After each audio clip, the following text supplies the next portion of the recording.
안녕하세요. 저는 네이버 클라우드에서 보안 개발 업무를 맡고 있는 최현민입니다.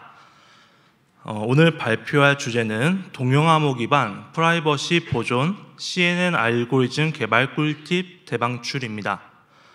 제가 작년에도 재작년이죠. 데뷔를 2021에 했었고요. 네이버 클라우드 서밋도 2년 연속으로 했었는데 다들 온라인으로 했다가 지금 오프라인으로 처음 하게 돼서 사실 많이 떨립니다. 그래서 제가 혹시나 실수하더라도 여러분들이 잘 이해해 주시길 바라고 질문 있으면 언제든지 해주시면 감사하겠습니다. 오늘 발표할 주제는 다음과 같습니다.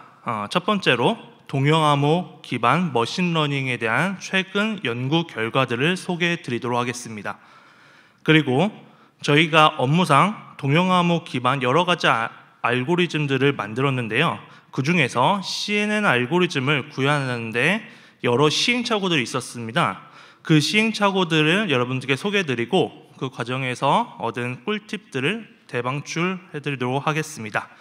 그리고 마지막으로 동영암호 기반 CNN 알고리즘이 활용 분야에 대해서 말씀을 드리도록 하겠습니다.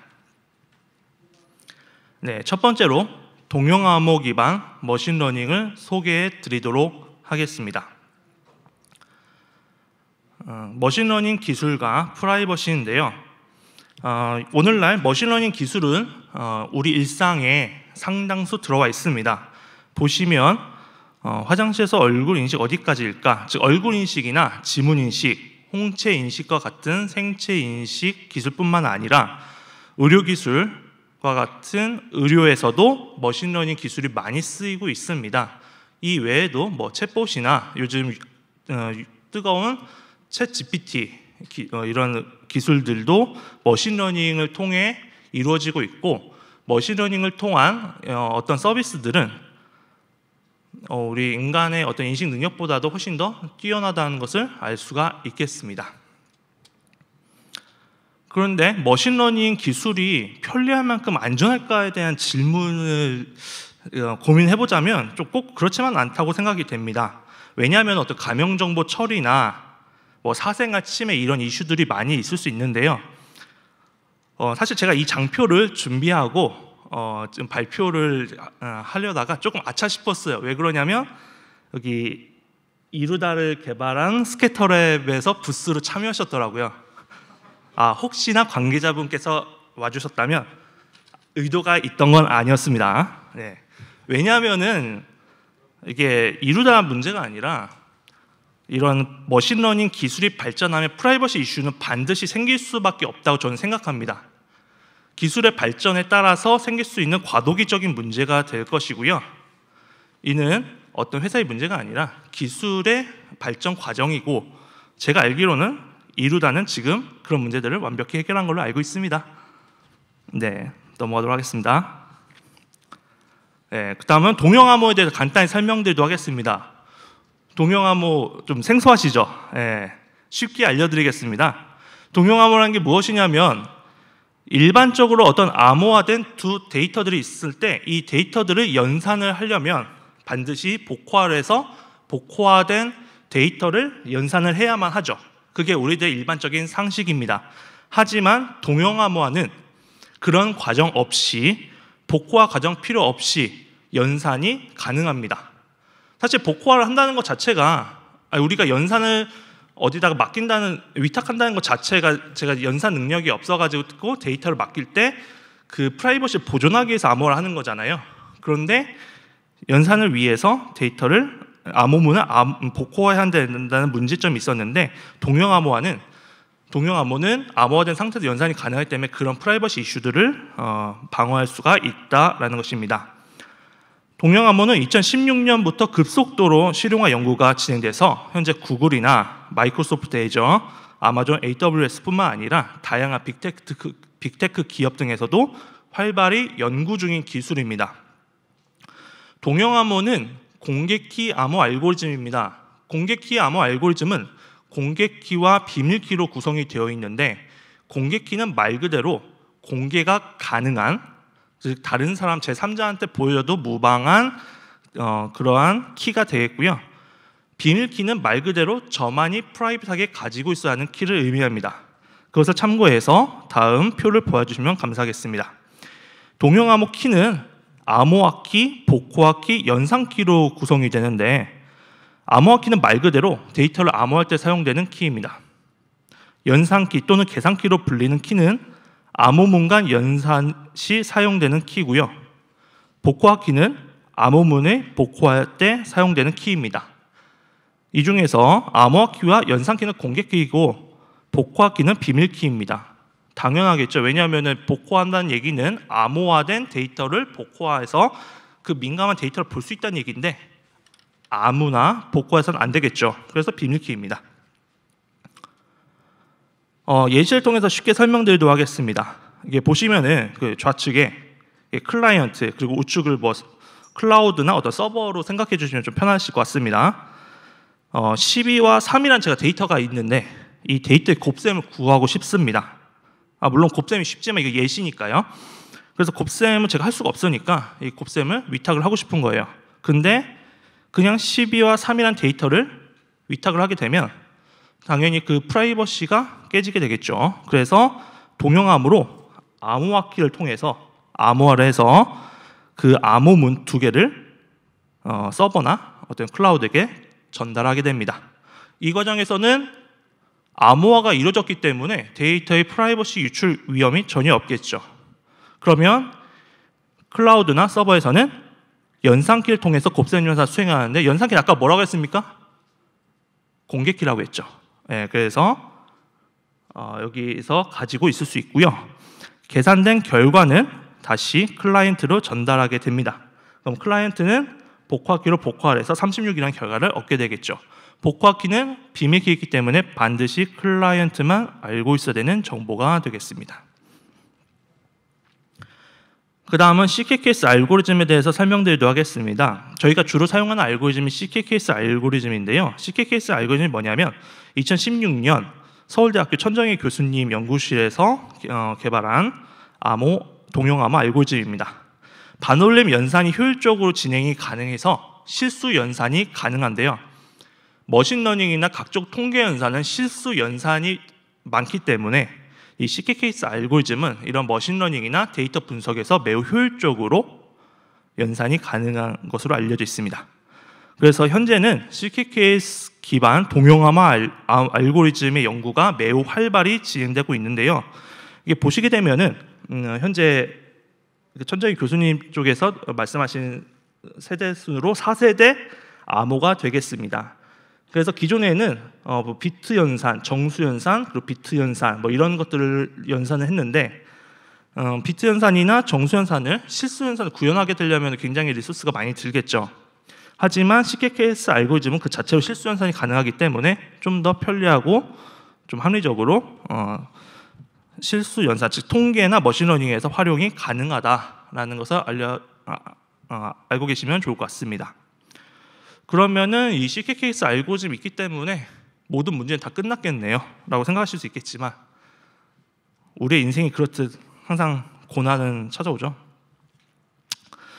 동영암호 알고리즘은 이런 장점에도 불구하고 아직은 한계가 좀 많습니다. 왜 그러냐면 동영암호 알고리즘은 다른 암호 알고리즘에 비해서 키와 암호문 사이즈가 좀 많이 큽니다. 매우 큽니다. 그리고 연산 속도는 평문의 연산 속도보다 수십에서 수백 배 또는 그 이상으로 매우 느린데요. 지금 우측 하단에 보시게 되면은 지금 여기 좌우로 나와 있고 뎁스3 이렇게 나와 있죠. 여기서 말한 뎁스라고 하는 것은 파라미터입니다.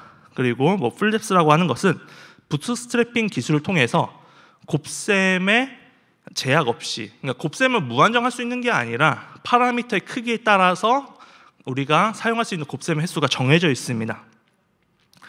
풀뎁스는 부트스트래핑 기능을 통해서 곱셈 횟수에 제한이 없는 그런 파라미터라고 보시면 될 것 같고요. 뎁스3는 말 그대로 최대 곱셈을 3번 할 수 있는 파라미터가 되겠습니다. 그럼 상식적으로 생각해 보면 뎁스4는 좀 더 뎁스3보다 느리겠죠. 뎁스3 생성된 어떤 암호문의 연산보다 느릴 거고 암호문 및 키 사이즈는 현저히 크게 될 것입니다. 그래서 보시게 되면 이 장표에서 같은 연산임에도 불구하고 풀 뎁스인 경우가 뎁스 3인 경우보다 연산 속도가 좀 많이 느리죠. 그래도 뭐 이 정도면 좀 봐줄만한 것 같은데, 밑에 보시게 되면은 특히 맥스 연산 같은 경우는 실제 평균 연산보다 뭐 수천 배, 아니 그 훨씬 이상으로 느리게 됩니다. 그래서 알아두셔야 할 게 뭐냐면, 동영암호는 비교적이라고 합니다. 비교적 합리적인 연산, 뭐 이런 연산들을 할 만하죠. 이런 기본 연산들을 할 만한데, 이런 연산들은 최대한 지양을 하시는 게 좋아요. 왜냐하면 기술적으로 아직은 느립니다. 예, 그래서 동영암호 기반 어떤 머신러닝 구현하고 싶으시면 이런 것들을 잘 생각을 해주셔야 된다라는 것입니다. 그러면 이제 동영암호 기반 머신러닝에 대해 다양한 연구 결과 또는 사례들을 살펴보도록 하겠습니다. 네, 첫 번째로 살펴볼 것은 로지스틱 회귀인데요. 로지스틱 회귀는 뭐 독립 변수의 선형 결합을 통해 사건의 발생 가능성을 예측하는 알고리즘입니다. 로지스틱 함수 선형에게 적용했고 분류 문제 주로 사용이 되는데요. 여기 보시는 이 함수가 로지스틱 함수의 그래프가 되겠습니다. 근데 로지스틱 함수는 익스포넨셜, 즉 지수 함수로 구성이 되어 있습니다. 근데 이 지수 함수는 동영암호로 구현했을 때 되게 느려요. 자세한 알고리즘적인 얘기는 패스하도록 하겠습니다. 그렇기 때문에 직접적으로 로지스틱 함수를 구현하는 것은 좀 비효율적일 수가 있다. 그래서 뭐 이런 식으로 논문에서는 테일러 시리즈 리스트 스퀘어 피팅을 사용해서 시그모이드를 비교적 낮은 차수인 3차 다항식으로 뭐 구현하고, 이런 식으로 복잡한 비선형 함수들을 다항식, 낮은 차수의 다항식으로 근사화하는 과정이 있습니다. 이게 좀 일반적인 방법이라고 보시면 될 것 같습니다. 그 다음은 서포트 벡터 머신인데요. 서포트 벡터 머신은 이런 식으로 서로 분포가 다른 데이터들을 이 하나의 이 서포트 벡터라고 하는 벡터로 이렇게 분류를 하는 거죠. 물론 예측도 가능한 알고리즘 알고 있습니다. 하지만 이러한 서포트 벡터 머신에서 이 예시로 들은 사례와 같이 이렇게 선형적인 벡터로 무조건 분류가 되는 형태의 데이터는 많지 않겠죠. 이런 식으로 되게 다양한 분포의 데이터들이 많이 있는데, 이런 경우는 이런 식으로 곡선 형태로 분류가 우선 가능할 것 같습니다. 그래서 이런 형태로 분류가 된 데이터들은 저희가 커널이라고 하는 기법을 통해서 이런 식으로 반듯하게 펴가지고 서포트 벡터 머신의 기법을 적용할 수가 있는데요. 서포트 벡터 머신을 사용하기 위해서는 아까 말씀드린 것처럼 다양한 커널들, 리니어 커널부터 해서 폴리노미얼 커널, 뭐 여러 가우시안 커널 등 다양한 커널들의 동영암호로 된 구현이 필요합니다. 이 과정에서도 효율적으로 하기 위해서 패킹, 즉 암호화를 어떤 식으로 자료 구조를 사용하는지 뭐 이런 것에 대한 연구들이 지속적으로 되어 있습니다.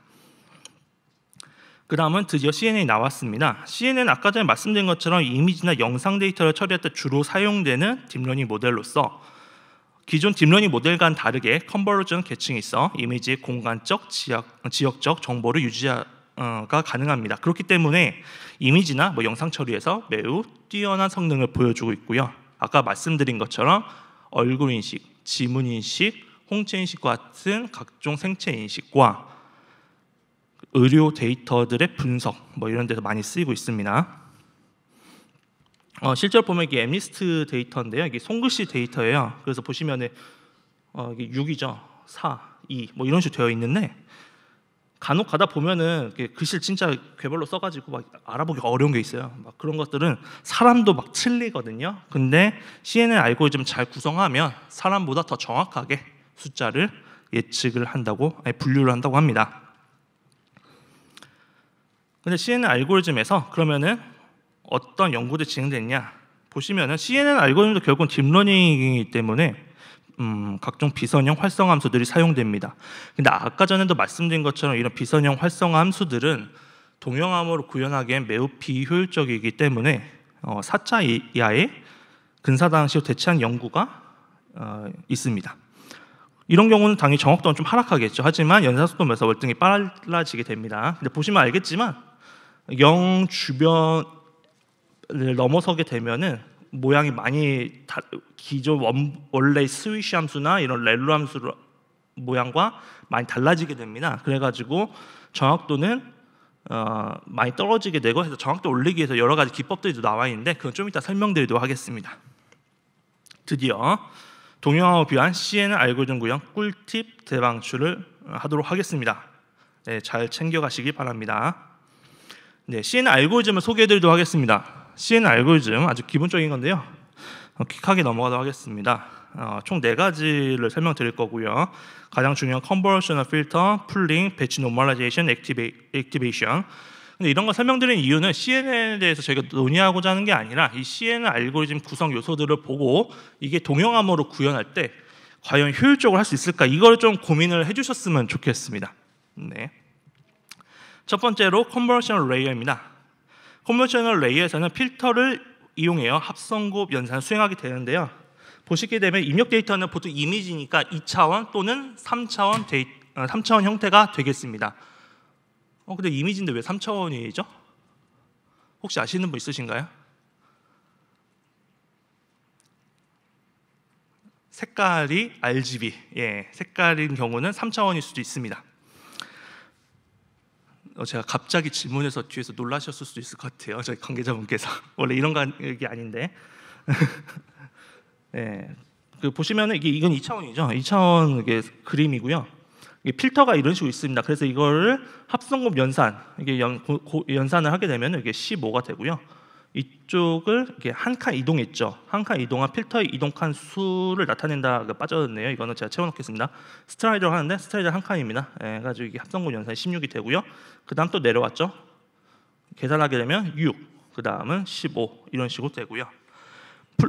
패딩이라는 게 뭐냐면 이런 식으로 하다 보면은 입력 데이터는 4x4인데 아웃풋은 2x2죠. 계속 하다 보면 이미지가 너무 작아져서 어느 순간 사라져버리게 됩니다. 그래서 그 사라지지 않도록 하기 위해 이미지 크기를 유지하거나 조금 사라지는 속도를 좀 늦추기 위해서 이렇게 0 또는 여러 가지 숫자를 더하는 패딩 기법들도 있습니다. 동영암으로 CNN을 구현하게 된다면 이런 것들 전부 다 구현을 해야 되는 거예요.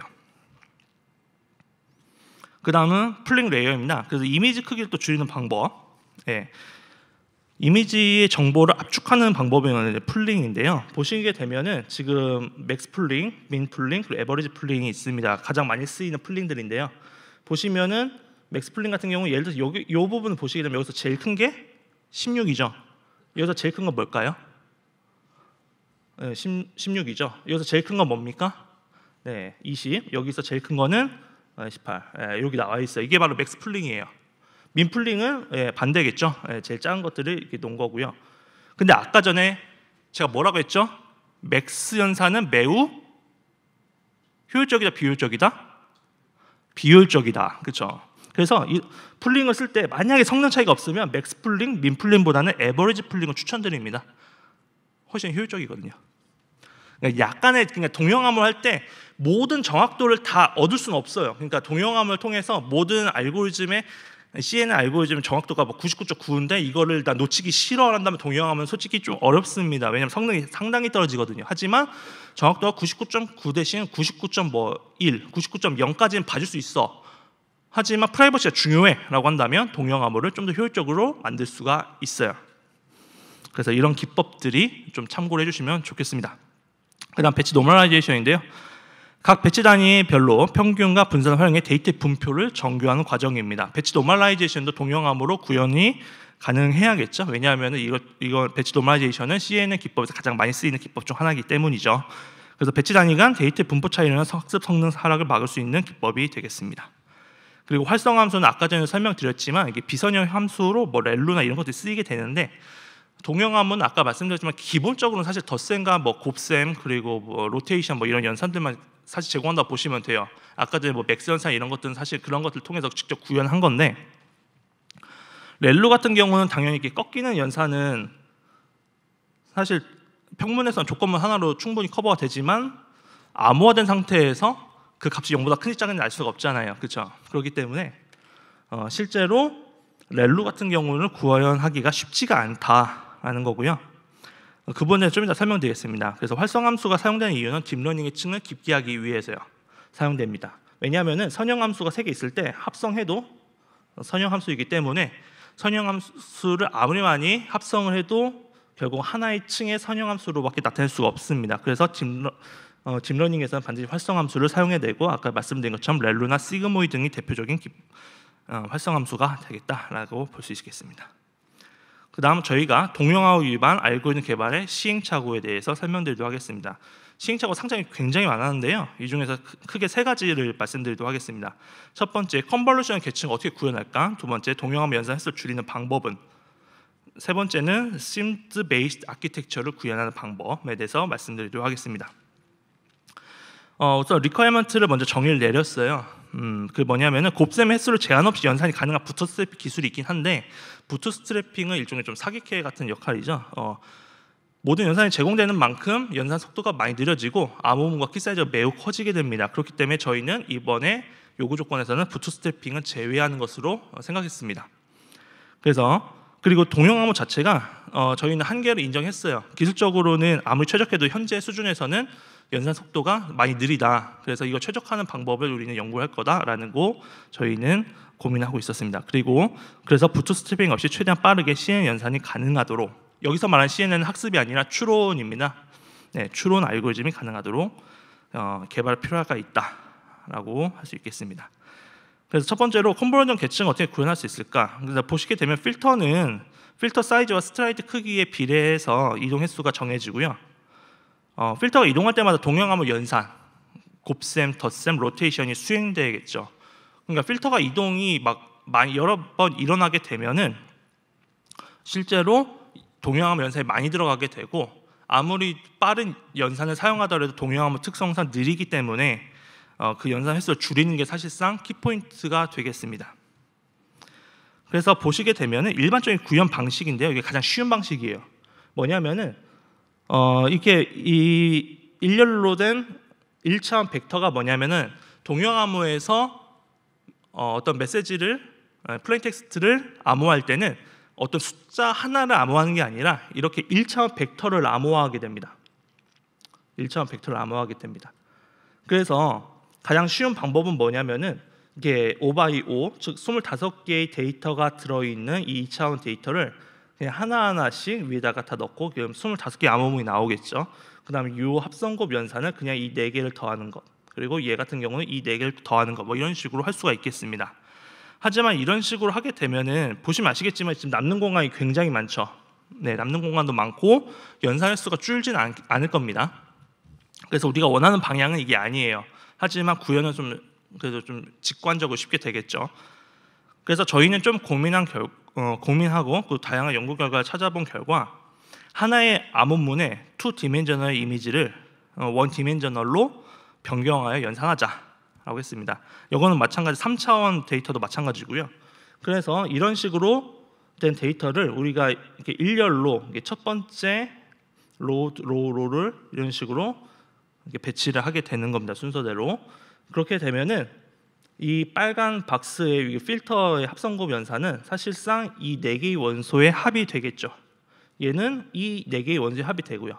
하지만 확실한 거는 암호문은 하나만 있는 겁니다. 네, 그렇기 때문에 아까 전에 25개의 암호문이 있는 것보다는 훨씬 더 공간적인 메모리 차원에서는 훨씬 활용성이 높죠. 그럼 어떻게 쉽게 합성곱을 구할 수 있느냐? 보시면 우리가 로테이션 기법을 사용할 건데요. 보시면은 지금 우리가 덧셈이 4번 들어갑니다. 그랬을 때 이게 실제로 위로 올린 게 아니라 로테이션을 한 거예요. 로테이션, 벡터 로테이션 아시죠? 네, 로테이션 하신 걸로 보시면 되고요. 그래서 실제로는 요 내용이고 이게 올라간 부분 여기 잘라서 이렇게 붙이시면 될 것 같아요. 그러면 이해가 좀 더 쉬우실 것 같은데 그러면 이 4개의 빨간 부분의 합은 어떻게 되냐면 그냥 얘를 더하면 되는 겁니다. 벡터 에디션이에요. 네, 이건 동영암호에서 더해지는 덧셈이고요. 보시게 되면은 덧셈 4번, 그 암호문의 덧셈이 총 3번이죠. 1번, 2번, 3번이죠. 3번을 통해서 하게 되면은 얘는 첫 번째 거는 이 합성곱 연산이 된다는 걸 알 수 있고요. 두 번째 건 어떻게 된 거죠? 11, 11. 두 번째 덧셈도 합성곱 연산이 된 거죠. 세 번째도 마찬가지입니다. 그래서 연산 횟수가 급속도로 줄어들게 됩니다. 그래서 첫 번째 꿀팁. 패킹이라는 것은 암호화하는 자료 구조, 데이터의 자료 구조 어떻게 할 것인가인데요. 패킹을 활용해서 합성품 연산 최대한 효율적으로 구현하자라는 거고요. 그래서 동형암호 연산에서 뭐 로테이션과 덧셈을 잘 활용하면 곱셈 횟수를 줄 수 있다. 하지만 중요하죠. 로테이션이 무조건적으로 곱셈보다 효율적인 건 아니기 때문에 적절한 트레이드 오프를 사용해서 결국 전체적인 연산 줄이는 게 가장 중요한 핵심이 될 것 같습니다. 그래서 이런 논문들을 보시게 되면은 이런 데이터를 이런 식으로 더하는 뭐 패킹 구조, 어떻게 암호문을 이렇게 암호할 것인가에 대한 연구들이 많이 나와 있습니다. 두 번째, 그리고 연산 횟수를 좀 줄여보자. 아까 제가 말씀드린 것처럼 결국 연산 횟수 줄여야 되거든요. 그래서 아까 컨버전 계층에서는 연산 횟수를 줄이는 방법 위에 뭐 로테이션 이런 기법도 사용했고, 두 번째는 앞선 연구 결과에서 많이 보여주고 있는 비선형 활성화 함수들을 n차 다항식 이하, 낮은 차수의 다항식으로 나타내는 것을 한번 해보자라는 시도를 해보았습니다. 근데 문제가 뭐냐면 아까 제가 말씀드린 것처럼 4차 다항식으로 이렇게 나타낼 수 있고요. 2차 다항식이겠죠. 하지만 이게 실제 0과 근접한 부분에서 꽤나 비슷한데 0보다 좀 멀리 떨어지는 부분에서는 이 값이 많이 벌어지게 됩니다. 그러면 어떻게 되겠습니까? 정확도는 많이 떨어지겠죠. 그래서 배치 노멀라이제이션이나 뭐 이런 기법들을 사용하는데요. 이 논문에서는 배치 노멀라이제이션 기법을 활용을 해서 아까 전에 2차 또는 4차 비선형 함수들의 정확도가 정확도 하락을 많이 막을 수 있다라는 것을 주장하고 있습니다. 다만 이 경우 학습에서는 배치 노멀라이제이션이 각 계층마다 적용되어 있다고 당연히 가정을 해야 되겠죠.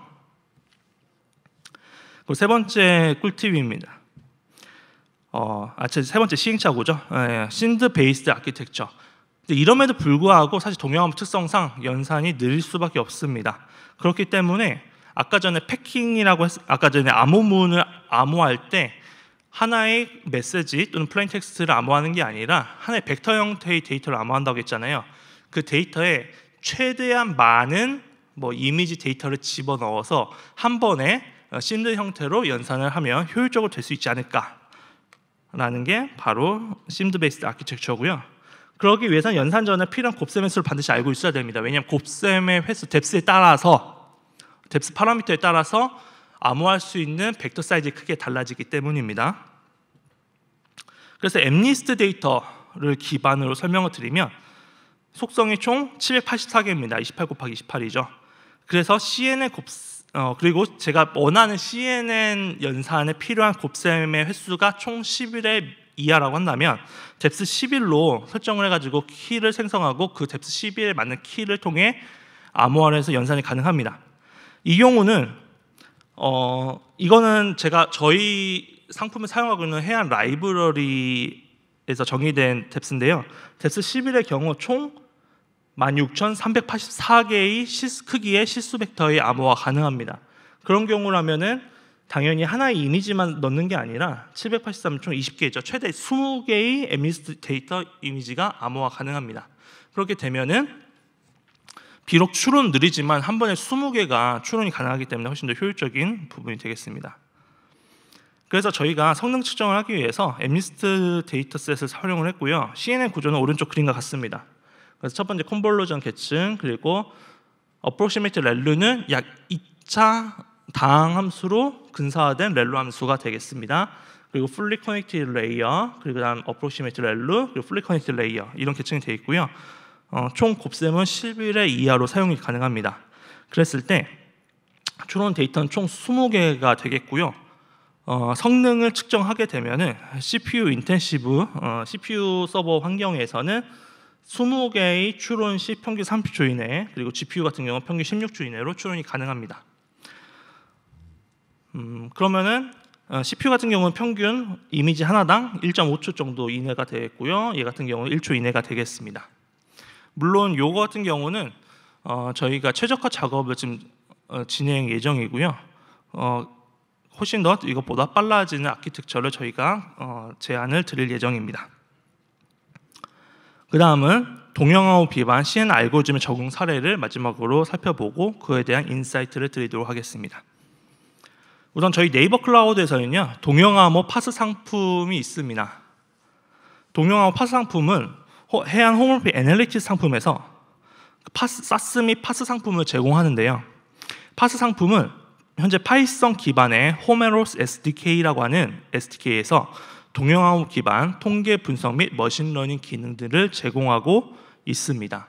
이 머신러닝 기능들은 리니어 SVM부터 시작을 해서 다양한 아까 전에 말씀드린 CNN까지 다양한 연산을 제공하고 있고요. 그리고 각 통계 연산도 30가지 이상 다양하게 제공하고 있습니다.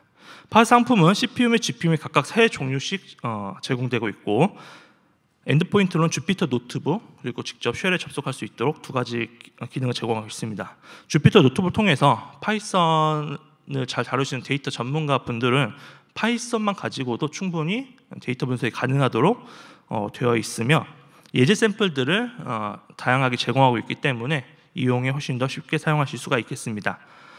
관련 상품의 URL은 여기 있기 때문에 혹시 궁금하시면 참고해 주시면 감사하겠습니다. 그래서 포털을 보시게 되면은 포털에 진입을 하게 되고요. 여기서 지금 인스턴스 누르시고 인스턴스 생성하시게 되면 이게 인스턴스 생성이 되게 됩니다. 그럼 인스턴스가 생성이 되고 보시면은 이 세부 항목을 보시게 되면은 이게 주피터 노트북 URL이 있는데, 이 URL을 통해서 직접 주피터 노트북으로 접근이 가능하다라는 것이고요. 기업 계정이기 때문에 최대 3개까지 인스턴스가 발급됐는데, 제가 알기로는 이게 개인 계정은 최대 하나까지 발급이 가능한 걸로 알고 있습니다. 그래서 노트북 예시를 보시게 되면은 이런 식으로 다양한 예제들이 있고요. 지금 CNN 실제 돌린 겁니다. 성능 95%. 아까 전에 그러한 단순한 형태의 CNN 알고리즘도 95%의 정확도를 실제로 암호화된 상태에서 볼 수 있다라는 것을 알 수 있습니다.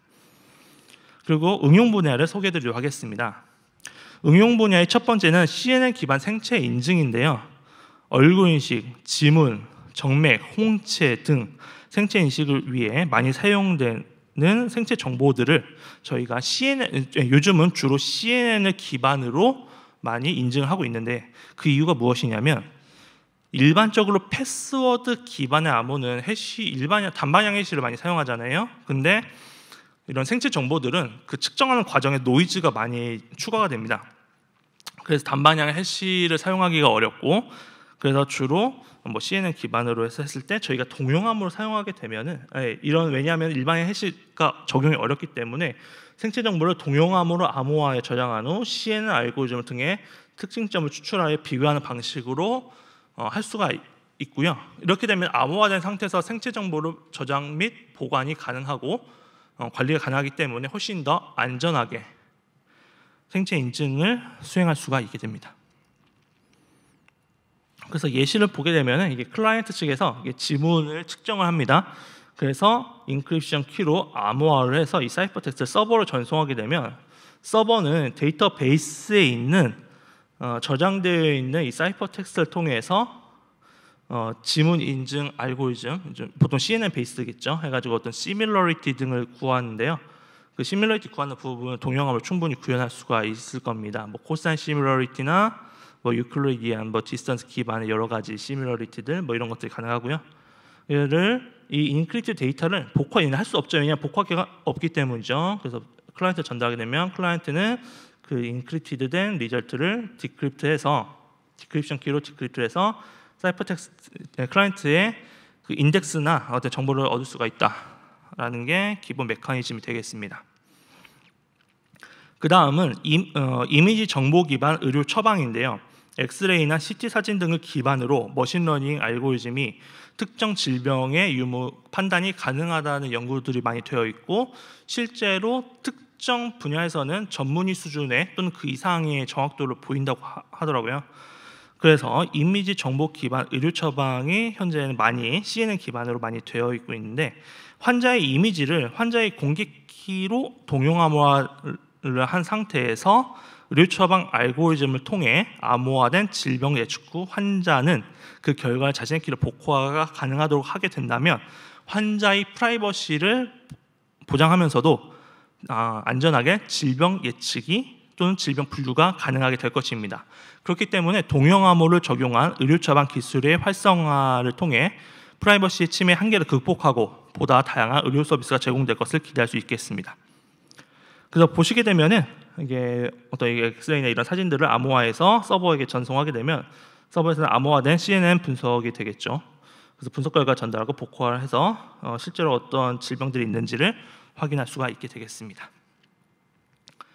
그래서 추후 연구 방향을 제시해 드리도록 하겠습니다. 첫 번째로 CNN 알고리즘의 성능 향상이 되겠습니다.